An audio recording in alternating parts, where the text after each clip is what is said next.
citra. Oke, kalau dari Pak Julius sendiri bagaimana perspektif Anda? Kalau dari Pak Faisal mengatakan ini adalah bentuk upaya yang dilakukan oleh Amerika Serikat untuk mendapatkan dukungan dari negara-negara, termasuk juga dari warga negara Amerika Serikat sendiri. Bagaimana Anda melihat ini Pak Julius? Benarkah ini murni karena kemanusiaan?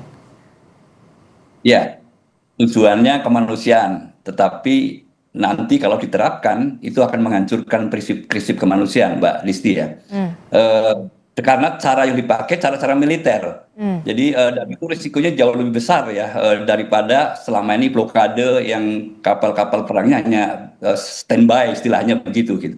Tetapi idenya kan membantu awak kapal yang selama 2 bulan terakhir kekurangan pangan, mungkin juga kekurangan obat-obatan. Itu kemanusiaannya gitu. Tetapi lihat bagaimana caranya. Caranya kan mengerahkan kapal perusak berpeluru kendali gitu ya. Lalu didukung oleh 100 pesawat perang, lalu perangkat militer yang lain tanpa awak termasuk drone, ditambah 15.000 personil. Nah, ini kan militer gitu ya. Dan kebayang kalau awak-awak nanti mengikuti inisiatif proyek Freedom tadi, mereka akan jadi sasaran dari Iran gitu, rudal-rudal Iran gitu ya. Dan itu yang saya sebut dengan tragedi kemanusiaan yang lain gitu. Bahayanya dari inisiatif atas nama kemanusiaan, tapi korbannya adalah kemanusiaan. Itu menurut saya sangat-sangat membahayakan. Ya kalau dia mengundang negara-negara lain kan bagian dari kampanyenya dia untuk mendapatkan dukungan. Salah satunya ya. Tetapi saya sepakat dengan Mas Faisal tadi, ini pengecut gitu ya.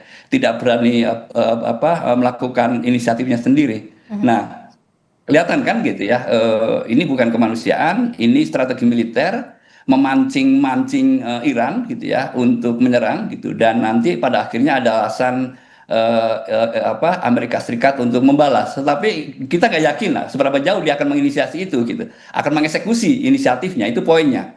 Tetapi mungkin yang penting juga yang Mbak Disti ditambahkan adalah karena tekanan Kongres. Kongres itu kan sudah menetapkan bahwa 60 hari sejak operasi militer dilakukan 28 Februari wajib ya mendapat persetujuan dari Kongres. Kalau tidak 30 hari kemudian harus menarik pasukannya. Nah, ini kan pusing juga dapat tekanan dari internasional, dapat tekanan dari Iran, dapat tekanan juga dari publik dan dari Kongres gitu.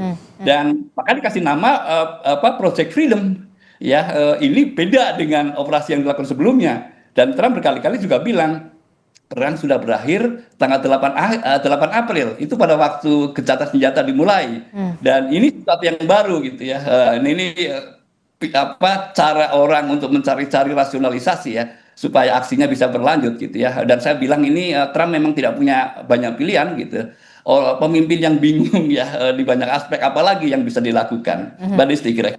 Oke, ini adalah salah satu upaya untuk merasionalisasi. Saya tertarik itu. Tapi kemudian bagaimana respon dari negara-negara yang kapalnya ini masih tertahan di Selat Hormuz? Kalau kita lihat lebih percaya mengikuti Amerika Serikat, ataukah kemudian lebih mempercayai Iran yang sudah mengatakan dengan tegas kapal-kapal yang ingin melintasi Selat Hormuz wajib berkoordinasi dengan Iran untuk menjamin keselamatan dan juga keamanan. Bagaimana Anda melihatnya? Nah, kalau kita lihat inisiatifnya kan kemarin hari tanggal 4 ya, dan media internasional melihat melalui satelit apakah ada pergerakan kapal-kapal tanker ya, termasuk kapal-kapal niaga gitu, dan bersih ya, masih belum ada. Itu artinya apa? Belum ada yang berani ngambil risiko ya, didampingi oleh Amerika Serikat. Navigasinya akan dibantu gitu ya ke daerah aman. Saya kira belum ada gitu. Yang kita dengar kan kapal Amerika Serikat ya, dan itu kita tidak yakin valid atau tidak kapal Amerika Serikat berhasil melewati Selat Hormuz. Informasi ini kan mungkin tidak valid ya. Ini bagian dari provokasi. Jadi kalau menghitung antara cost dan benefit ya, benefitnya pasti nanti kapal lewat lalu kemudian suplai energi aman di negara-negara mereka gitu. Tetapi kalau kita melihat cost-nya, menurut saya terlalu tinggi ya Mbak Disti, sangat tinggi gitu kalau mereka ngikutin inisiatif yang diajukan oleh Amerika Serikat. Dan selama ini kan nggak bisa dipercaya ya, termasuk negara-negara Teluk gitu. Negara-negara Teluk termasuk Uni Emirat Arab kan sudah ancang-ancang juga gitu, karena nanti deployment-nya kan lewat Abu Dhabi gitu ya, Dubai gitu ya, dan ini sudah ada warning, ancaman sangat serius terhadap rudal Iran, dan itu sah ya menurut Iran. Siapapun negara yang menyediakan basis militer lalu kemudian menjadi tempat untuk deployment akan menjadi target Iran. Oke, jadi Project Freedom atas nama kemanusiaan, Anda melihat tidak akan efektif untuk bisa diikuti oleh negara-negara yang kapalnya ini terjebak di Selat Hormuz. Ya, menurut saya tidak efektif ya, tidak efektif. Kalau ini disebut sebagai strategi memaksa Iran untuk kembali ke perundingan, respon Iran sudah sangat jelas. Dia menawarkan inisiatif yang lebih baik, membuka Selat Hormuz, aman gitu ya.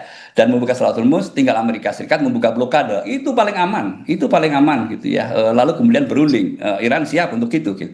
Tetapi tampaknya Amerika Serikat kan nggak tertarik dengan tawaran yang lebih berperi kemanusiaan ya gitu ya. Menyelamatkan awak-awak kapal yang 2 bulan sudah kapalnya sudah terjebak atau terperangkap kalau bahasa Amerika Serikat ya di Teluk Persia itu lebih aman gitu. Tapi kenapa Amerika Serikat memakai cara-cara yang resikonya lebih tinggi gitu? Kebayang tidak efektif lah, tidak efektif kalau memaksa Iran, tidak efektif juga kalau mau mengurangi dampak dari risiko kontrol Selat Hormuz ya, risiko terhadap harga energi, risiko terhadap pangan gitu, lalu pupuk itu kan juga diomongkan oleh Trump ya gitu. Tapi menurut saya enggak ya, dan itu bisa membawa situasi ke jurang yang lebih berat ya, yaitu perang terbuka gitu di antara dua pihak ini. Kalau Amerika Serikat mau gitu, berani gitu ya, seperti kalau Mas Faisal bilang kan pengecut, berani enggak gitu ya. Walau alam ya kita tidak tahu sampai itu terjadi ya, Oke, Mbak Disti.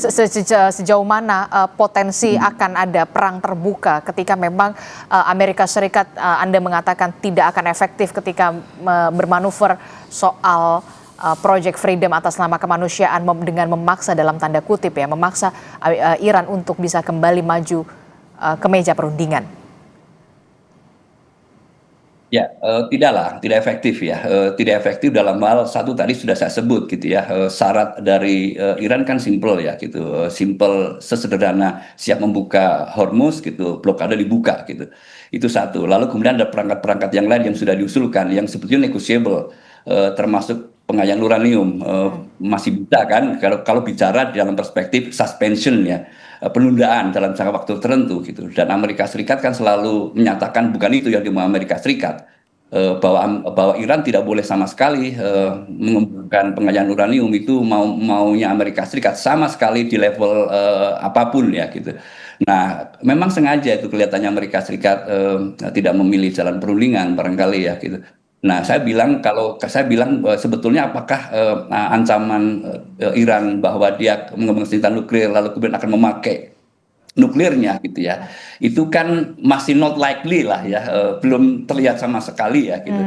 Dibandingkan jika kalau kita melihat dampak dari penutupan Selat Hormuz itu kan sudah kita rasakan ya, di seluruh dunia sudah kita rasakan. Oke. Tetapi kalau ancaman pemusnahan massal apakah iya gitu ya? Menurut saya mengada-ada ya.